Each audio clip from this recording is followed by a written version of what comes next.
En cette fin d'un XXe siècle imbibé de bruit, d'angoisse et de fureur, il existe encore un pays où le silence est si total que l'on peut entendre le sang couler dans ses veines. De tous côtés, l'œil parcourt l'horizon sans rencontrer d'obstacles. Au cœur de la Mauritanie, la solitude et le dénuement sont tels que parfois ils écrasent l'homme. Le plus souvent, ils le magnifient. Ici vivent les grands nomades, fiers comme le soleil, libres comme le vent. On les appelle fils des nuages. Pendant plusieurs semaines, une équipe de l'ORTF a eu la chance de partager leur vie. Bientôt peut-être, les nomades disparaîtront, prisonniers eux aussi, des maisons de pierre, des mirages de l'argent et des servitudes du progrès. Par ce film, nous voulons leur rendre hommage, car mieux que beaucoup d'autres, ils savent encore accomplir avec dignité cet étrange parcours qui mène l'homme de la vie à la mort.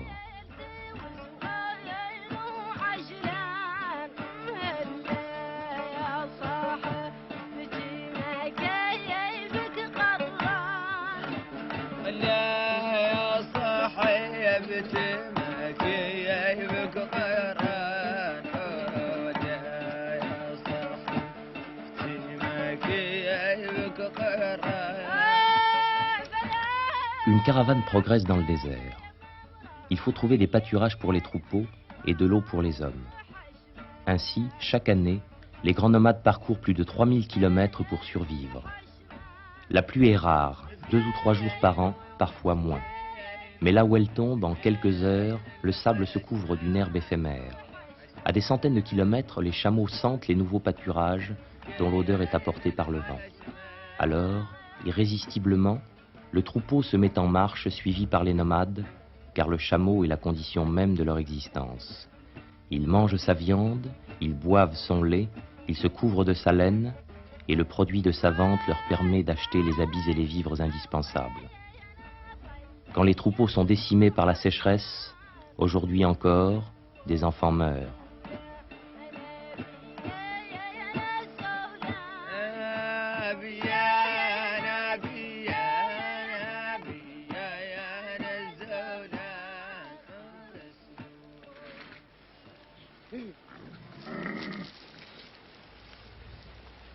Brahim a 55 ans. Il est le chef d'une fraction guerrière Oulad Raylan. Cette année a été particulièrement difficile. Les pâturages sont rares et de nombreux points d'eau sont asséchés. Alors, la tribu a éclaté en petits groupes qui peuvent assurer plus aisément leur subsistance.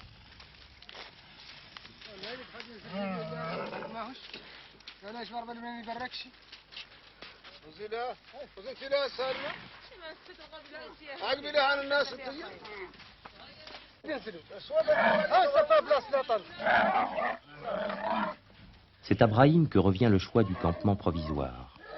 À proximité, il a trouvé de la scaf, herbe salée dont les chameaux sont friands. Éprouvés par de longues étapes, les femmes et les enfants n'auront que 2 ou 3 jours pour reprendre des forces, puis il faudra continuer la nomadisation, car il n'y a pas d'eau dans la région, et il serait dangereux d'épuiser les réserves contenues dans les outres et les tonneaux. Avec la précision que procure une longue expérience, chacun participe à l'installation. En tout premier lieu, il faut soulager les chameaux de leur fardeau.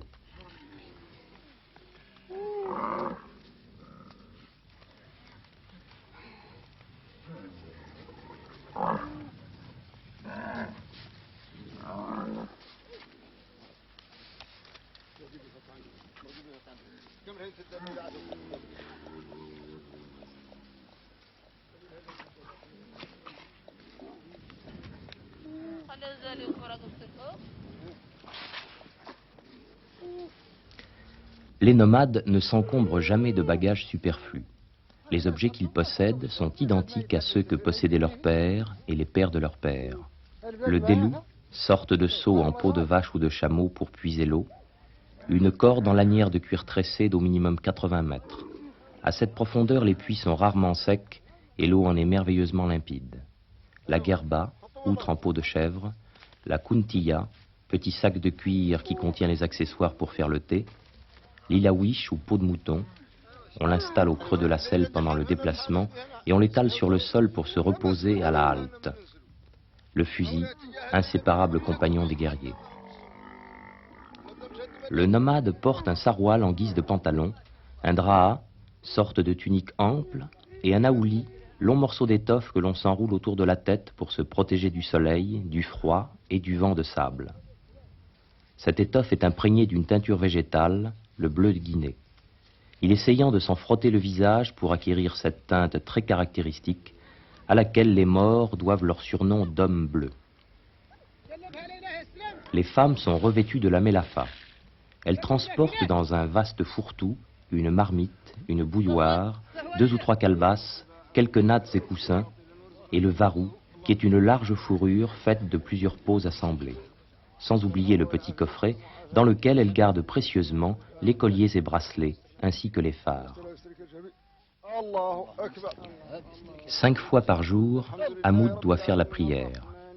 Comme tous les autres Mauritaniens, il est un fervent musulman. Avant chaque prière, il fait ses ablutions, le plus souvent avec du sable, car l'eau est rare.